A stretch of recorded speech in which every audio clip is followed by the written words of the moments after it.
Bien, dans le Seigneur, je vous salue dans le précieux nom de notre Seigneur Jésus-Christ. De la bienvenue sur cette chaîne, l'unique véritable Dieu, où je partage la parole vivante, la parole efficace, la parole créative, celle qui était au commencement. Au commencement était la parole. La parole était avec Dieu, la parole était. Je souhaiterais aider chacun de nous à se rapprocher de Dieu afin de développer une relation d'intimité avec Dieu. Et oui, bien, mes frères et sœurs en Christ, connecter l'univers véritable Dieu, c'est de s'édifier via la parole. Il est écrit dans Matthieu 4, l'homme ne vivra pas seulement de pain, mais de toute parole qui sort de la bouche de l'Éternel. Connecter l'univers véritable Dieu, c'est de partager. Je connecte cette chaîne pour partager la parole de Dieu. Et je vous prie, bien mes frères et sœurs, après vous être édifiés, de partager autour de vous afin d'aider à l'éducation des autres. Connecter le véritable Dieu, bien mes frères et sœurs en Christ, c'est de grandir spirituellement. Deux possibilités s'offrent à vous. La première, c'est de s'abonner via YouTube sur l'Unique Véritable Dieu ou encore sur Facebook, Bat Divine Family. De la sorte, vous allez recevoir plus d'enseignements, ce qui vous permettra de grandir spirituellement. Et oui, bien mes frères et sœurs en Christ, grandir spirituellement vous permettra, bien mes frères, de vous rapprocher davantage de votre Dieu. Bien, mes frères et sœurs en Christ, il est écrit dans la parole de Dieu, il y aurait plus de joie au ciel, juste pour un seul pécheur qui se repent, que 99 justes qui n'ont pas besoin de repentance. Et oui, bien, mes frères et sœurs en Christ, je vous invite donc à vous joindre à moi, afin qu'ensemble nous partagions au maximum la parole de Dieu. Et sur ce, plusieurs personnes vont se repentir et se convertir. La parole touchera les vies, elle changera les vies, elle transformera les vies, elle illuminera les cœurs, elle édifiera les vies. De la sorte, nous allons inonder le ciel de joie et encore de joie. Merci, Seigneur. Bien-aimés dans le Seigneur, passons en prière. Dieu de bonté, Dieu d'amour, Dieu de miséricorde, Alpha, Oméga, je bénis ton nom ce matin, je t'élève, je t'honore, je t'élève, je t'acclame.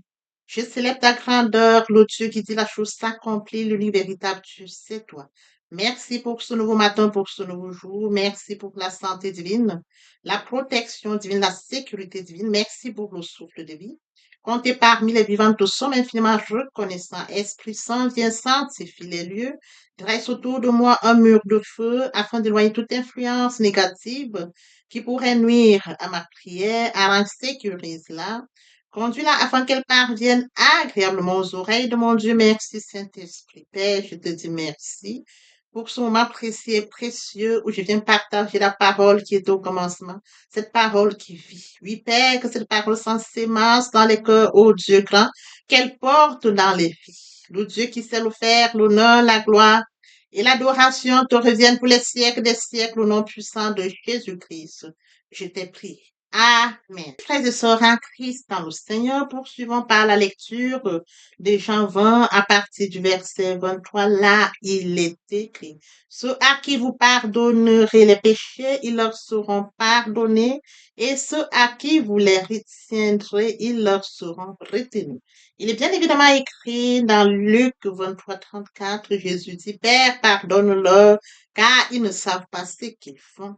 Ils se partagèrent ses vêtements en tirant au sort. Nous pouvons lire dans Matthieu 6 à partir du verset 12, pardonne nos offenses, comme nous pardonnons aussi à ceux qui nous ont offensés.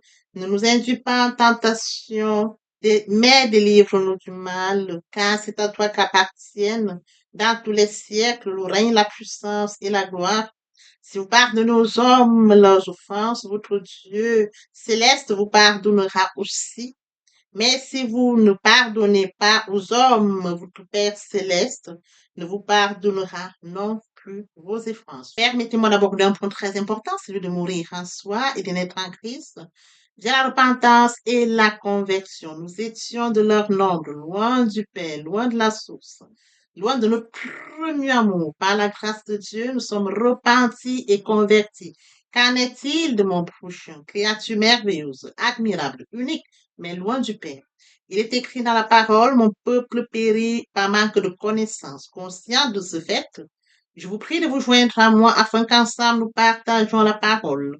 La parole les atteindra. Après s'être édifiés, ils reviendront à leur premier amour via votre canal. Ils vont se repentir et se convertir. De la sorte, nous allons inonder le ciel de joie et encore de joie. Je consacre la deuxième partie de mon enseignement à cela où j'apporte plus de détails pour ce qui est de la repentance et la conversion et je fais suivre la prière. La troisième partie fait suite à la deuxième. Il est question de la nouvelle vie. Les choses anciennes sont passées. Voici toutes choses sont devenues nouvelles.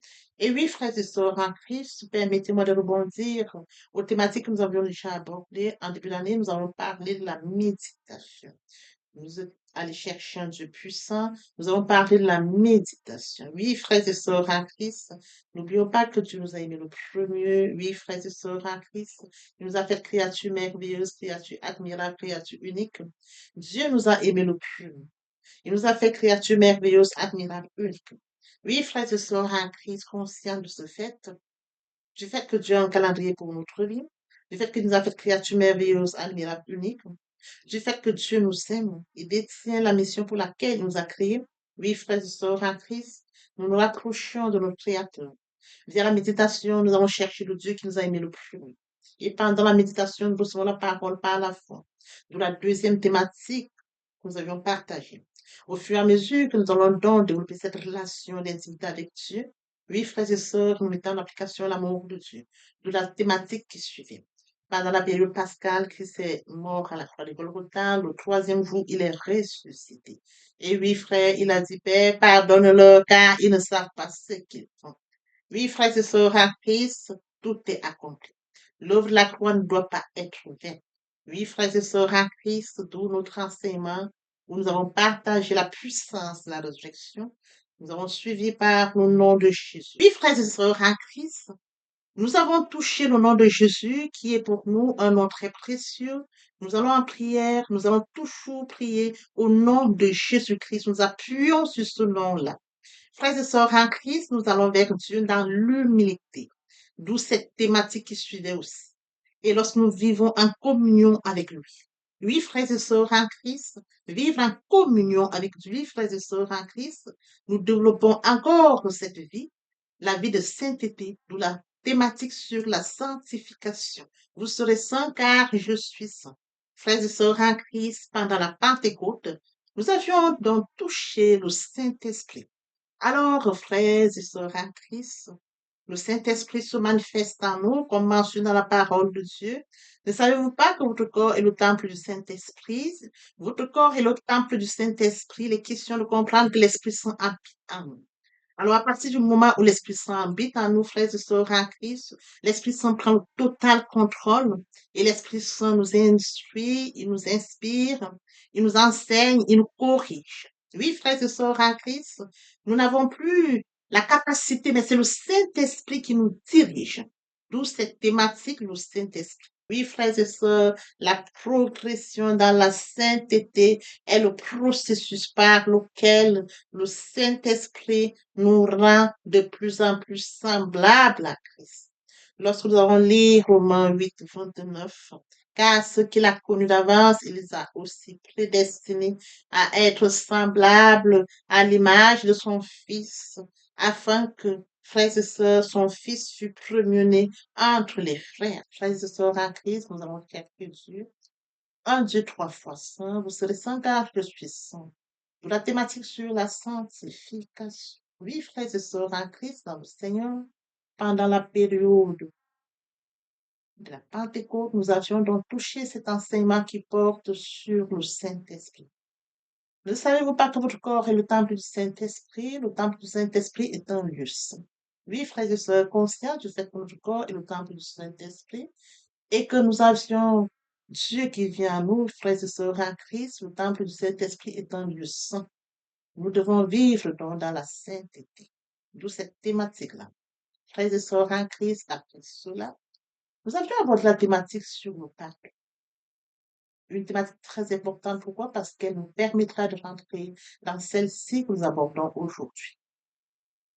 Parce que la parole de Dieu dit, lorsque vous allez devant le Père, si vous allez vous rendre compte que vous avez péché, il faudrait que vous alliez d'abord demander ou alors accorder le pardon à celui ou à celle qui nous a offensés et de venir donc, revenir donc en prière ou alors revenir vers nos pères.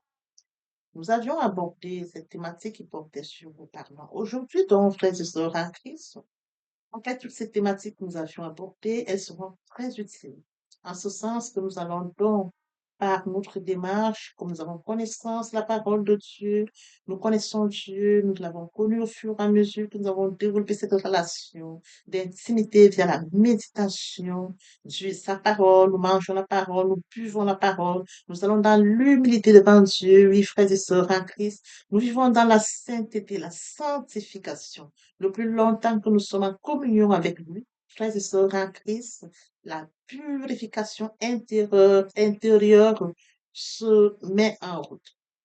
Alors, aujourd'hui, nous allons donc parler à ce Dieu trois fois saint. Vous serez saint car je suis saint. Nous allons lui parler, frères et sœurs en Christ, dans l'humilité. Et lorsque nous allons parler à Dieu, il faudrait que nous puissions nous examiner. Ai-je péché?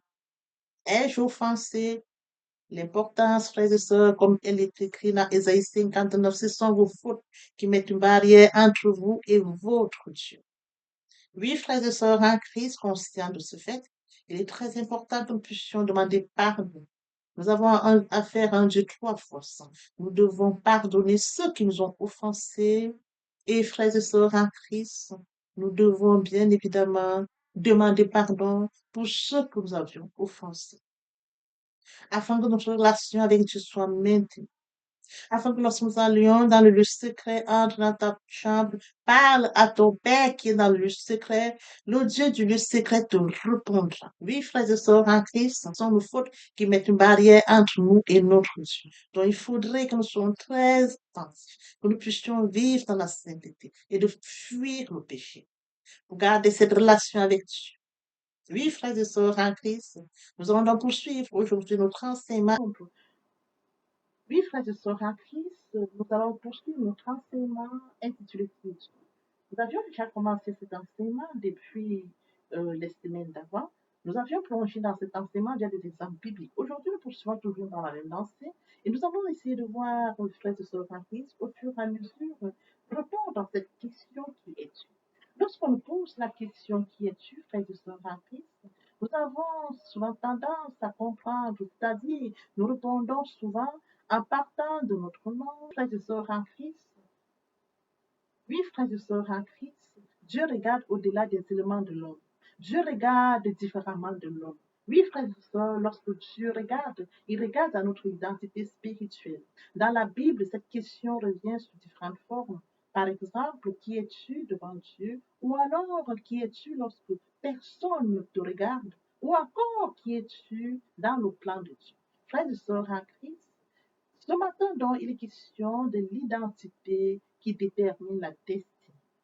Beaucoup vivent en dessous de leur appel parce qu'ils ne savent pas qu'ils sont en Christ.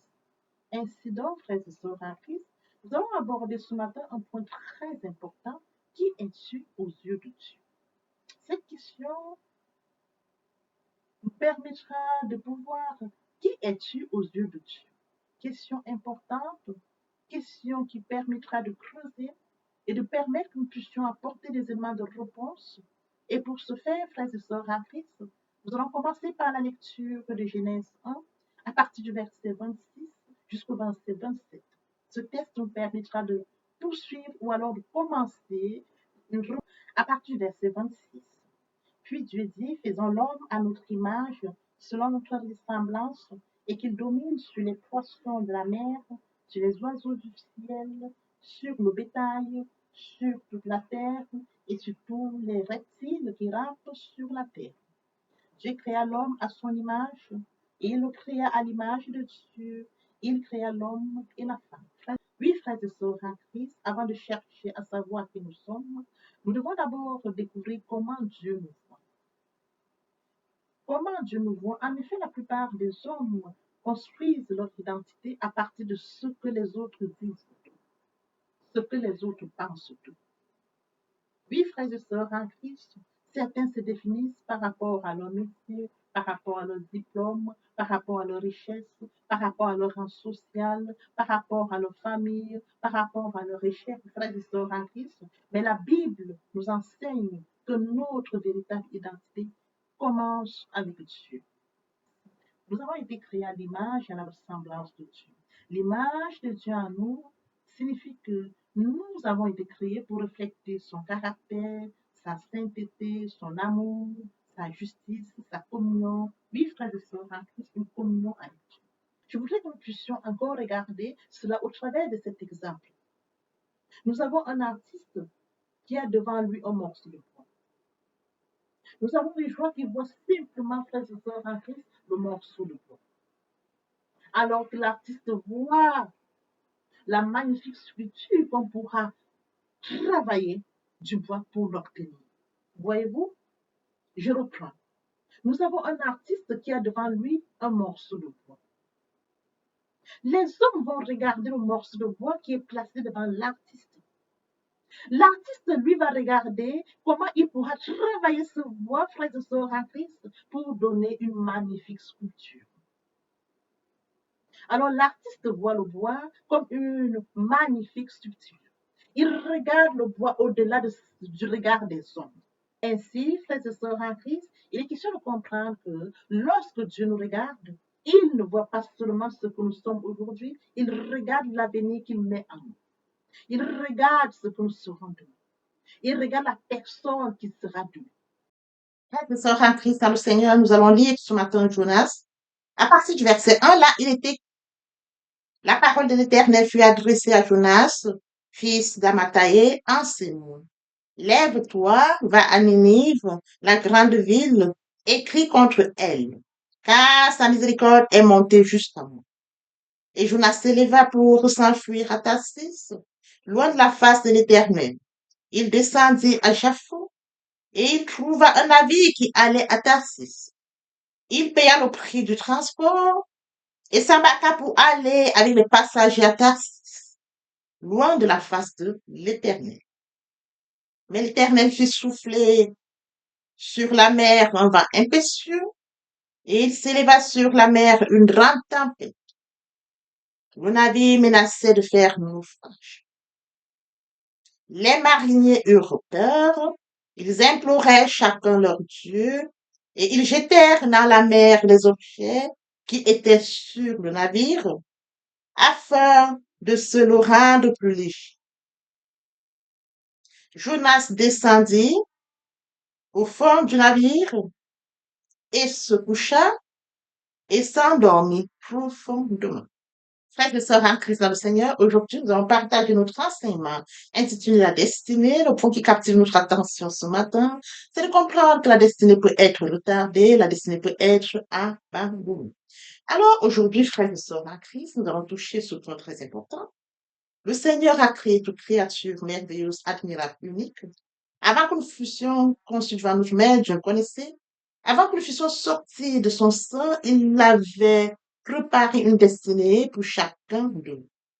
Il a préparé la mission pour laquelle, le frère et sœurs en Christ, chaque créature devrait exister. Et sur son livre de vie était inscrit tous les jours qui nous étaient destinés. Alors,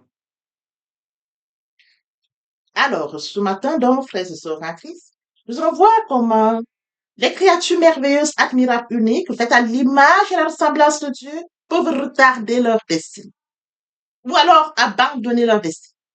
Ça, c'est le sujet qui retient notre attention ce matin. Frères et sœurs en Christ dans le Seigneur, nous avons vu précédemment que le Seigneur connaît la destinée de chaque personne avant sa naissance, qu'il prépare à travers, frères et sœurs en Christ.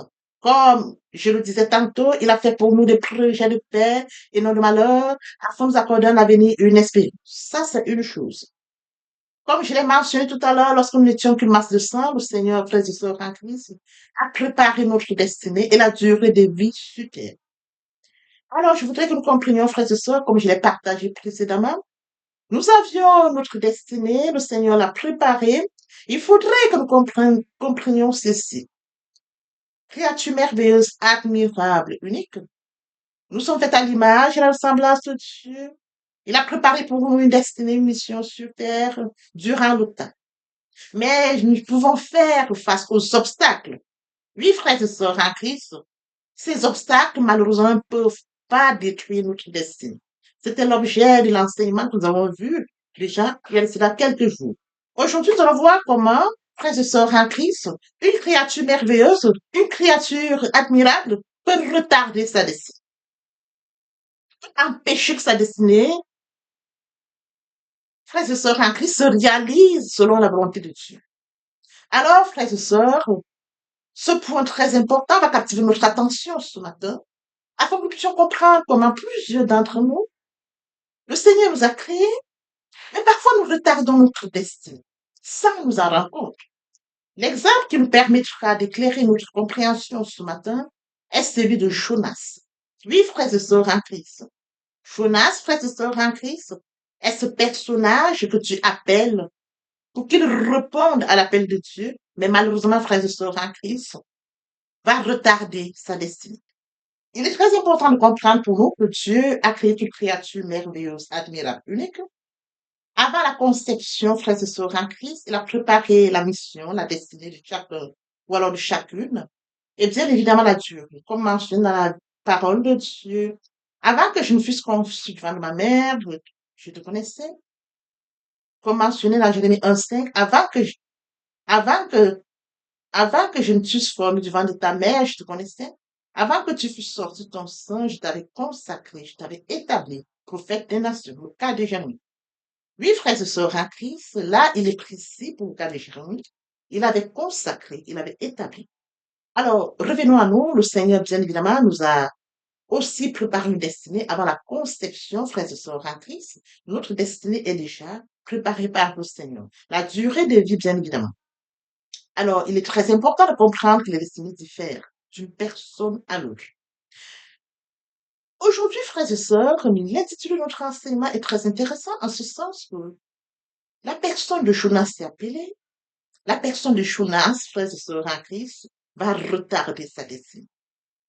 Il est question de comprendre que Dieu crée l'homme, ayant déjà établi, ayant déjà préparé la mission pour laquelle l'homme est créé. Comme je le disais lors de plusieurs enseignements, nous ne sommes pas créés au hasard. La mission de l'homme, la destinée de l'homme est créée. La durée de vie, Dieu appelle l'être humain comme celui que nous avons retardé sur, comme le cas de Jonas de ce matin. Dieu l'appelle, frères et sœurs, suivant son plan. C'est maintenant à l'homme de répondre à l'appel. Soit il répond à l'appel et Dieu l'accompagne, frères et sœurs, à la réalisation de sa destinée. Soit il refuse ou alors il ne répond pas à l'appel de Dieu et la destinée est retardée. Voyez-vous, lorsque l'homme répond à l'appel de Dieu, c'est-à-dire que l'homme va donc obéir au plan qui est établi par Dieu, sans qu'il puisse l'accompagner à la réalisation de sa mission sur terre. Mais l'homme qui refuse l'appel, frères et sœurs en Christ, sa mission est déjà préparée, mais l'homme est appelé pour sa mission. L'homme refuse de répondre à la mission pour laquelle il était préparé. Là, c'est le cas de notre enseignement de ce jour.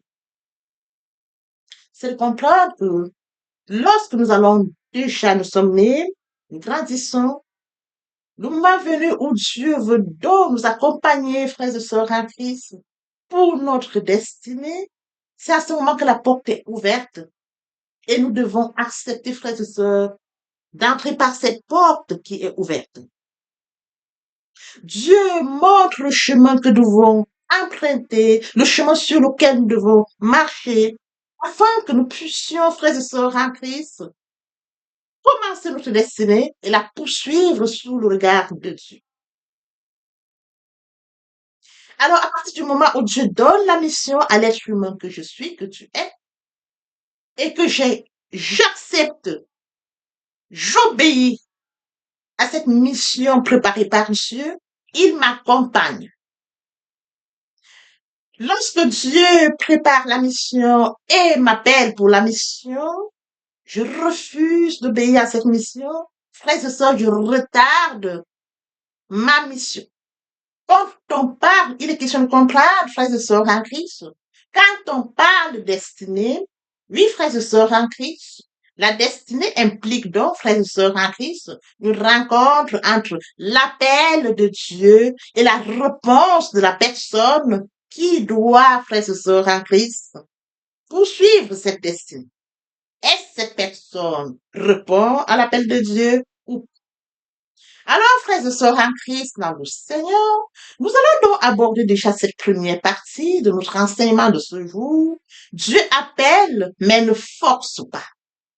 Dieu appelle toute créature merveilleuse, toute créature unique, toute créature faite à son image et à sa ressemblance, mais il ne force pas. Revenons-en au cas de Jonas ce matin. Lève-toi, va à Nénive. L'ordre est clair. Le Seigneur lui dit, lève-toi, va à Nénive, comme mentionné dans Jonas 1, à partir du verset 1. Très clair, très compréhensif. Mes frères et sœurs en Christ, le Seigneur lui dit de partir à Nénive. Mais qu'est-ce qui se passe? Le Seigneur l'appelle, lève-toi, va à Nénive. Très clair, très précis, très compréhensif. Alors, Jonas ne peut pas dire, Seigneur. Alors, face à cela, Jonas ne peut pas dire, Seigneur, je ne savais pas que tu voulais de moi. Il savait très bien que le Seigneur voulait de lui. Dieu avait parlé. Oui, frères et sœurs en Christ. La difficulté n'était donc pas de connaître la volonté de Dieu, mais la difficulté, frères et sœurs en Christ, était de vouloir l'accomplir. La difficulté était de vouloir l'accomplir. Jonas reçoit une instruction très précise, mais il prend volontairement une direction opposée. Le Seigneur lui dit, va à Ninive. Jonas choisit d'aller en Tarsis. Voyez-vous? On lui propose la direction, le Seigneur lui donne la direction claire sur laquelle il doit pouvoir suivre, mais lui, il choisit sa direction à lui. Le Seigneur lui dit, va à Ninive, frères et sœurs en Christ, parce que justement, le Seigneur sait que c'est à Ninive qu'il doit pouvoir accomplir cette mission pour laquelle il a besoin de lui. Le Seigneur précise très bien Ninive. Mais Jonas décide de fuir. Oui, frères et sœurs en Christ, il va fuir la ville de Ninive. Voilà l'une des premières grandes leçons de notre enseignement de ce jour. Oui, frères et sœurs en Christ, on peut connaître la volonté de Dieu, pourtant choisir de ne pas l'accomplir. Comme le cas de Jonas ce matin, il connaît la volonté de Dieu. Oui, frères et sœurs en Christ, il connaît la volonté de Dieu, mais il choisit d'aller vers Tarsis. Il choisit une autre ville. Il choisit une autre direction, qui n'est pas celle de Dieu. Lorsque nous poursuivons toujours dans la même lancée, notre enseignement de ce jour, la destinée, nous pouvons qui retient notre attention ce matin, frères et sœurs en Christ. La destinée peut être retardée ou alors abandonnée. Le cas précis de ce matin est celui de Jonas. La question que nous pouvons nous poser, frères et sœurs en Christ, pourquoi est-ce que Jonas fuit? Pourquoi est-ce que Jonas, frères et sœurs en Christ, ne va pas à Ninive comme le Seigneur lui demande d'aller à Ninive? Aidez-moi, frères et sœurs, de lire Jonas 4.2. Cela devait, nous allons donc lire Jonas 4.2. Cela déplut fort à Jonas. Il fut irrité. Il implora l'Éternel et il dit, ah, Éternel, n'est-ce pas que oui, frères et sœurs, en Christ, nous allons donc poursuivre par la lecture de Jonas 4. À partir du verset 1, là, il est écrit, cela déplut fort à Jonas, et il fut irrité. Il implora l'Éternel et dit, ah, Éternel, n'est-ce pas ce que je disais quand j'étais encore dans mon pays?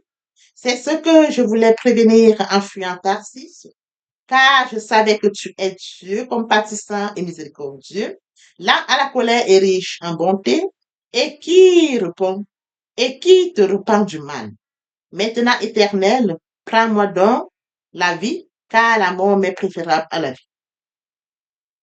Oui, frères et sœurs en Christ, Jonas sait très bien que le Seigneur est miséricordieux, lent à la colère et riche en bonté. Jonas sait que le Seigneur lève son regard sur Ninive. Il sait, frères et sœurs en Christ, que le Seigneur va accorder sa miséricorde aux habitants de Ninive.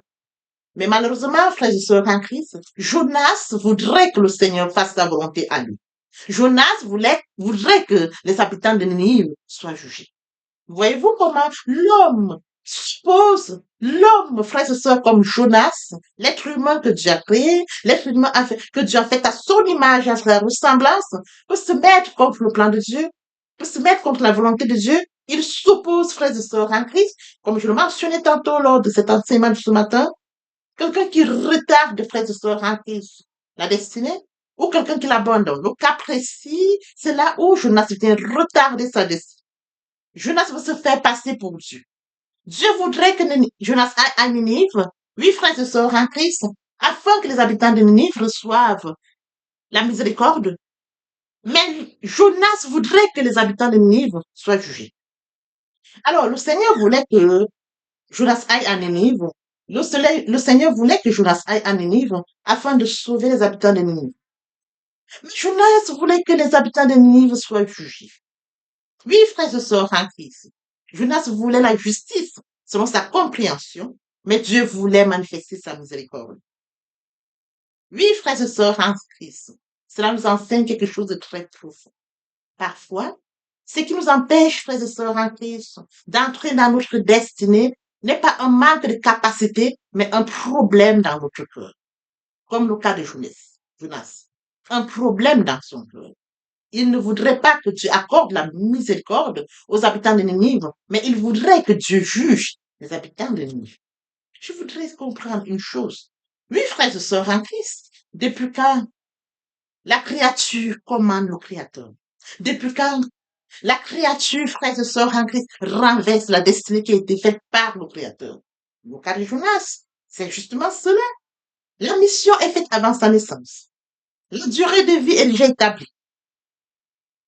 Maintenant, quand le Seigneur l'envoie, oui, frères et sœurs en Christ, il voudrait plutôt que le Seigneur puisse, frères et sœurs en Christ, punir ou alors juger. Nous pouvons ce matin donc comprendre que plusieurs raisons pourraient empêcher que nous puissions rentrer dans notre destinée. Par exemple, la peur, l'orgueil, le manque de pardon, le ressentiment, la colère, l'impatience, la jalousie, le refus de quitter notre confort. Oui, le refus de quitter notre confort ou simplement notre volonté personnelle. Alors, à partir du moment où nous avons toutes ces raisons qui peuvent nous empêcher d'entrer dans notre destinée, frères et sœurs en Christ, il y a problème. Oui, frères et sœurs en Christ, nous poursuivons notre enseignement de ce jour, intitulé La destinée, le point qui captive notre attention ce matin. Une destinée peut être abandonnée, une destinée peut être retardée. Nous attardons sur un exemple biblique, un exemple parlant, celui de Jonas. Et oui, frères et sœurs en Christ, Jonas savait très bien que le Seigneur avait besoin de lui, mais Jonas décide, frères et sœurs en Christ, de faire à sa volonté. Comme mentionné dans Jonas 1, à partir du verset 3, et Jonas se leva pour s'enfuir à Tarsis, loin de la face de l'Éternel.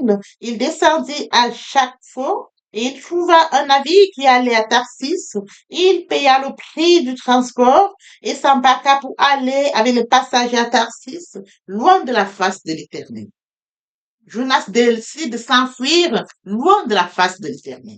Comme mentionné dans Jonas 1.3, Jonas se leva et s'enfuit à Tarsis, loin de la face de l'Éternel. Il va très loin de la face de l'Éternel, à Tarsis. Alors, quelque chose d'étonnant, frères et sœurs en Christ, Jonas se lève quand même, mais il prend la mauvaise direction. Il prend la direction de Tarsis. Il prend la direction opposée à la direction de l'Éternel. Il obéit à son propre projet au lieu d'obéir à Dieu. Cela signifie, frères et sœurs en Christ, que nous pouvons être actifs tout en étant désalignés avec la volonté de Dieu. Nous pouvons être actifs, cela signifie que, frères et sœurs en Christ, nous pouvons être actifs tout en étant désalignés à la volonté de Dieu. Oui, frères et sœurs en Christ, nous pouvons travailler, nous pouvons voyager, nous pouvons construire, nous pouvons faire des projets, nous pouvons même avoir beaucoup de succès humainement, Mais est-ce là la volonté de Dieu? Il est question de comprendre que, frères et sœurs en Christ, toute activité, frères et sœurs en Christ, toute activité, frères et sœurs en Christ, ne sont pas nécessairement l'accomplissement de notre destinée. Et oui, frères et sœurs en Christ, de par là, oui, frères et sœurs en Christ, il est question de comprendre que toute activité, frères et sœurs en Christ, ne sont pas toujours nécessairement l'accomplissement de notre destin. Il ne suffit pas de bouger, frères et sœurs en Christ. Il ne suffit pas de bouger, frères et sœurs en Christ. Mais il faut choisir la direction. Il faut choisir la bonne direction. Il faut savoir dans quelle direction nous marchons. Est-ce la direction de Dieu? Est-ce le plan de Dieu? Est-ce ce que Dieu a vraiment choisi pour moi? Et oui, frères et sœurs en Christ, là, c'est le cas de comprendre. Là, c'est très important que nous puissions comprendre, frères et sœurs en Christ. Est-ce que la direction dans laquelle nous allons pour notre destinée, est-ce le plan de Dieu? Est-ce ce que Dieu a préparé avant que nous soyons sortis vivant notre premier? Est-ce notre mission sur terre? Oui, frères et sœurs en Christ, il est très important pour nous de comprendre que nous sommes créés à l'image et à la ressemblance de Dieu. Dieu a préparé une mission pour nous et nous devons, frères et sœurs en Christ, préparer notre cœur à l'obéissance. Nous devons comprendre qu'il y a un plan de travail, il y a déjà une mission et nous devons nous attacher à la mission pour laquelle Dieu nous a créés. La mission pour laquelle Dieu nous a créés, frères et sœurs en Christ, quand il dit, va à Nénive, parce qu'il a déjà préparé, frères et sœurs en Christ, cette mission pour nous. Parce qu'il sait que c'est la mission à laquelle nous allons réussir. Il sait qu'en allant à Nénive, frères et sœurs en Christ, nous allons accomplir notre mission, notre projet, notre destinée, qu'importe les épreuves auxquelles nous faisons face. Parce que Dieu a déjà tout préparé. Oui, frères et sœurs en Christ, comme mentionné dans la parole de Dieu, si Dieu est pour nous, qui sera contre nous? C'est le cas de Ninive, le cas de, oui, frères et sœurs en Christ, le cas de Jonas est très parlant, est très touchant. Le Seigneur prépare sa mission, le Seigneur prépare la destinée de Jonas. Il est question qu'il aille à Ninive, mais Jonas place une autre direction qui est Tarsis, la direction contraire à celle de Dieu. La direction qui ne répond pas à celle de Dieu. La direction opposée à celle de Dieu. Oui, frères et sœurs en Christ, Nénive est une ville, Tarsis en est une autre. Dieu a déjà préparé ce qu'il doit faire en Nénive. Dieu sait qu'à l'arrivée une fois à Nénive, il aura sa mission accomplie et Dieu l'accompagne. Mais lui, il choisit d'aller à Tarsis, une direction contraire à Dieu. À Tarsis, frères et sœurs en Christ, Dieu n'a rien planifié. Mais lui seul veut aller à Tarsis parce qu'il veut s'opposer au plan de Dieu. Justement pourquoi? Parce qu'il ne voudrait pas que Dieu accorde sa miséricorde aux habitants de Nénive. Il voudrait que Dieu juge les habitants de Nénive. Mon frère, ma soeur, ce matin, je voudrais que nous comprenions ceci. Le Seigneur prépare pour nous, frères et sœurs en Christ, la destinée, la mission pour laquelle il nous a créés. Nous sommes dans un monde où nous vivons. Plusieurs d'entre nous ont pour habitude de se rapprocher, par exemple, surtout quand on n'a pas une relation avec Dieu, une personne a réussi dans un domaine, alors tous les autres veulent faire, tous les autres veulent copier, tous les autres veulent aller dans cette direction. Parce qu'il a réussi, tous veulent aussi rentrer dans cela, parce que justement, tous voient la réussite dans ce projet. Mais est-ce le projet que Dieu a préparé pour? Est-ce ta mission sur terre? Frères et sœurs en Christ, courir derrière un projet qui n'est pas celui de Dieu, c'est courir à sa perte. Je voudrais ce matin que chacun de nous puissions avoir une relation avec Dieu. La première chose, c'est la repentance et la conversion. Après cette sincèrement repentie et convertie, il faut développer cette relation d'intimité via la méditation de la parole. Lorsque nous allons méditer la parole, au fur et à mesure que nous allons toujours méditer la parole de Dieu, l'Esprit Saint prend dans le contrôle et nous accompagnera. Oui, frères et sœurs en Christ, il est écrit la parole de Dieu. Ne savez-vous pas que votre corps est le temple du Saint-Esprit? À partir du moment où vous acceptez Jésus comme Seigneur et Sauveur, du plus profond de votre cœur, et vous y restez. Tout en méditant la parole de Dieu continuellement, vous allez grandir spirituellement. Et lorsqu'on grandit spirituellement, on grandit sa relation d'intimité avec Dieu. On est connecté à ce Dieu. Et lorsqu'on va dans le secret, frères et sœurs en Christ, parler à Dieu, Dieu nous répond. Et oui, frères et sœurs en Christ, dans le secret, on demande à Dieu quelle est ma mission sur terre. Pourquoi m'as-tu créé? Quelle est la mission, ma destinée sur terre? Dieu va vous révéler votre destinée sur terre. Si vous avez une relation avec lui, parce que consacrez le temps à le connaître, il va vous révéler votre mission sur terre. Et lorsqu'il vous révélera votre mission sur terre, il vous accompagnera à sa réalisation. Voyez-vous, frères et sœurs en Christ, vous allez comprendre dans votre relation avec Dieu que Dieu a déjà préparé quelque chose pour vous. Si Dieu a préparé quelque chose pour vous, frères et sœurs, il vous accompagne à ce qu'il a préparé pour vous. Et si vous vous tournez contre ce que Dieu a préparé, vous allez à votre perte. Vous prenez votre place de Dieu. Les obstacles, frères et sœurs en Christ, auxquels vous ferez face, vont freiner l'évolution de votre projet. Mais avec Dieu, il est le Dieu des temps de circonstances. Il est le Dieu qui sait tout, qui voit tout, qui est omniscient, omnipotent, omniprésent. Il vous accompagne, frères et sœurs en Christ. Ce matin, je voudrais que nous puissions comprendre qu'il est hors d'action, que nous puissions suivre un groupe, suivre une amie ou un ami. Il est question d'entrer dans le secret et de demander à Dieu quelle est la destinée, quelle est ma mission. C'est très important, frères et sœurs en Christ, afin de pouvoir réussir, frères et sœurs en Christ, notre vie sur terre. Il est question pour nous d'acter la foi. Il est question pour nous de comprendre, comme le point précédent, de manifester le surnaturel et le naturel. La foi joue un rôle très important. Nous allons acter notre foi. Comme mentionné, la foi est une ferme assurance des choses qu'on espère. C'est-à-dire, la chose ne s'est pas encore réalisée. Elle ne s'est pas encore manifestée. La chose est encore dans l'invisible. Elle est encore dans le surnaturel. Il faut que la chose se manifeste dans le naturel. D'où la foi. Voyez-vous? Oh, la foi est une ferme assurance des choses qu'on espère, une démonstration de ce qu'on voit. Il faudrait qu'elle se démontre du surnaturel dans le naturel. Oui, frères et sœurs en Christ. Ainsi, la foi vient de ce qu'on entend. Ce qu'on entend vient de la parole de Dieu. Donc, de la parole de Dieu, frères et sœurs en Christ. Toute chose vient par là. Nous allons donc déclencher tout sur base de la parole. Même lorsque nous allons en prière, frères et sœurs en Christ, nous appuyons sur la parole. Nous appuyons sur la parole, nous sortons la foi pour manifester le surnaturel dans l'eau naturelle. Oui, frères et sœurs en Christ, sans l'exercice de la foi, personne ne peut être agréable à Dieu. Or, sans la foi, oh, la foi s'exerce dans la prière et c'est à celui qui croit que tout devient possible. Oui, frères et sœurs en Christ, pour résumer notre enseignement de ce jour, pourquoi devons-nous prier? Parce que Dieu nous a créé le premier, nous a aimé le premier, parce que nous devons garder cette relation d'intimité avec Dieu. Oui, frères et sœurs en Christ, pourquoi devons-nous prier? Parce qu'il faudrait que nous puissions grandir spirituellement. Pourquoi devons-nous prier? Parce que nous devons grandir spirituellement. Pourquoi devons-nous prier? Parce que nous devons rencontrer Dieu. Pourquoi devons-nous prier? Parce qu'il faudrait, frères et sœurs en Christ, exercer notre foi. Voyez-vous, ces points sont très importants en ce sens.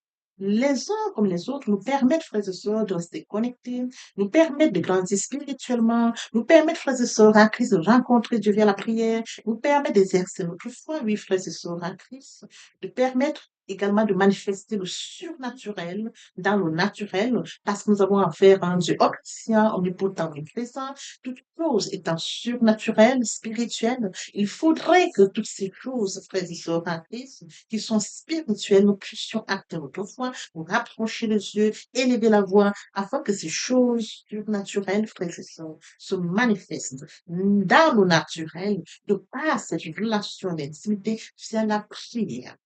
Ah, je t'aime, papa, je t'aime, oh, papa, je t'aime. Tu es mon papa. Ah, je t'aime, papa, je t'aime, oh, papa, je t'aime. La prière est aussi un moyen de communication. Elle nous met en ligne directe avec le Créateur de l'univers. Quand tu pries, entre dans ta chambre, ferme ta porte et prie ton Père qui est là dans le secret, ton Père qui te voit dans le secret, te le prendra. Papa, je t'aime. Papa, je t'aime, oh, papa, je t'aime. Tu es mon papa. Papa, je t'aime, papa, je t'aime, oh, papa, je t'aime. Tu es. Voici, nous allons poursuivre les deuxième et troisième partie de notre enseignement. Partie riche importante pour compléter cette première pour notre édification. Sur ce, je vous prie dans l'oreille pour la. Papa, je t'aime. Papa, je t'aime, oh, papa, je t'aime, tu es mon papa. Papa, je t'aime, Papa, je t'aime, oh, papa, je t'aime, tu es mon bien-aimé et mon Dieu, et mon Dieu, et mon Dieu. Oui, bien mes frères et sœurs en Christ, le moment est venu pour nous de poursuivre avec les deuxième et troisième parties de notre enseignement. Partie qui vient de compléter cette première pour notre édification. Se repentir, c'est regretter, c'est sans vouloir, c'est pleurer. La repentance est un changement d'attitude, se détourner de son mal pour se tourner vers Dieu. Venez, plaidons, dit le Seigneur, si vos péchés sont comme le cramoisi, ils deviendront blancs comme la neige. S'ils sont comme la pourpre, ils deviendront comme la mienne. Se convertir, c'est le fait de déplacer le centre de gravité de ma vie ancienne vers mon Dieu. Se convertir, c'est de croire en Jésus-Christ. En un mot, nous pouvons dire que la conversion accompagne la repentance. Lorsque les cœurs se convertissent, le voile est ôté. Or, le Seigneur, c'est l'Esprit. Là où est l'Esprit du Seigneur, là est la liberté. Toutes les personnes qui ne se sont pas encore engagées à suivre le Seigneur, pour ceux qui se sont engagés, et qui auraient, pour ceux qui sont engagés, et qui auraient abandonné quelque raison que ce soit, le moment est venu pour nous, bien mes frères et sœurs en Christ, de passer en prière via cette chanson. Miséricorde insondable, Dieu peut-il tout pardonner? Absoudra sidra coupable et mes péchés oubliés. Jésus, je viens à toi, tel que je suis, je viens à toi. Jésus, je viens à toi, tel que je suis, papa. Ah, répétez après moi la prière, Seigneur Jésus. Je m'engage à te suivre tes souffles. Je sais que tu es mort sur la croix de Golgotha. Le troisième jour, tu es ressuscité afin que je sois justifié. Merci, Père, pour l'œuvre de la foi. Merci pour l'amour que tu as manifesté au travers de ton Fils. Merci, Seigneur, pour le salut de mon âme. Merci pour avoir sauvé mon âme. Amen. Notre Père Céleste, merci pour les âmes précieuses. Merci pour l'engagement que tu leur donnes. Mon Dieu, mon roi, je te prie de veiller, de conduire, afin qu'ils y restent. Dieu qui sait faire, qui peut faire, je laisse entre tes mains. L'honneur, la gloire, l'adoration te reviennent pour les siècles des siècles. Au nom puissant de Jésus-Christ, je t'ai pris. Amen. Oui, bien, mes frères et sœurs en Christ dans le Seigneur, après cette sincèrement repentie et converti, il faut y rester, il faut y demeurer. Comment le faire? Premièrement, invoquer le Saint-Esprit. L'Esprit Saint prendra contrôle durant la méditation. Poursuivra la lecture du verset ou du texte qui servira d'appui durant la méditation. Matthieu 4, l'homme ne vivra pas seulement de pain, mais de toute parole qui sort de la bouche de l'Éternel. Méditer la parole, c'est l'approfondir, c'est la mûrir, c'est aller en réflexion profonde. Que ce livre de la loi ne s'éloigne point de toi, médite-le jour et nuit. Que ce livre de la loi ne s'éloigne point de toi, médite-le jour et nuit. C'est alors que tu auras du succès dans tes entreprises. C'est alors que tu réussiras. Suivra la réception, bien-aimés, lorsque nous donnons. Oui, bien, mes frères et sœurs, suivra la réception, on ne donne que ce qu'on reçoit. Lorsqu'on plante une graine, on s'attend à la récolte. En louange la parole, en adoration la parole, en jeûne et prière la parole, déclarer la parole au moment opportun. Nous observons tout ça. Et oui, bien, mes frères et sœurs en Christ, après avoir médité la parole, nous devons recevoir la parole. Recevoir la parole via la foi. La foi est une ferme assurance des choses qu'on espère, une démonstration de celles qu'on ne voit pas. La foi vient de ce qu'on entend. Ce qu'on entend vient de la parole de Dieu, de par conséquent. La foi vient de la parole de Dieu. Recevoir la parole via l'obéissance. L'obéissance veut mieux que le sacrifice. Et l'observation de sa parole veut mieux que la rébellion. Après cela, bien aimé, il faut mettre en pratique la parole. On donne que ce qu'on reçoit. Et oui, bien, mes frères et sœurs en Christ, lorsqu'on plante une graine, on s'attend à la récolter. Et oui, bien, mes frères et sœurs en Christ, lorsque nous plantons, nous attendons une récolte. En louange la parole, l'adoration la parole. Et oui, bien, mes frères et sœurs en Christ, en louange la parole, à l'adoration la parole, en jeûne et prière la parole, déclarer la parole au moment opportun. Nous observons toutes ces étapes, nous verrons que nous allons grandir spirituellement en gardant une relation d'intimité avec Dieu. Que l'Éternel Dieu vous bénisse ainsi vos familles respectives. À très bientôt. Amen.